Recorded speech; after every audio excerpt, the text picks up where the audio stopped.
Hi and welcome to the instructions for the Hoover washing machine, which are located in flats B, C and D.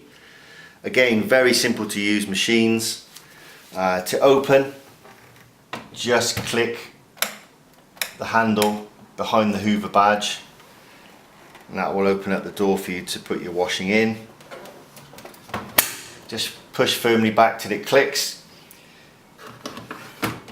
Washing powder and conditioner can be placed in the drawer. Alternatively, you can use the tablets within the washing machine itself.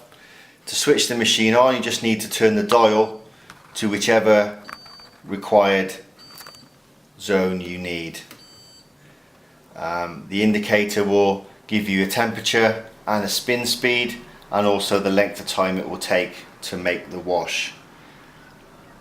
Each individual setting gives you a different time, and there are settings which will cover a vast majority of what you require.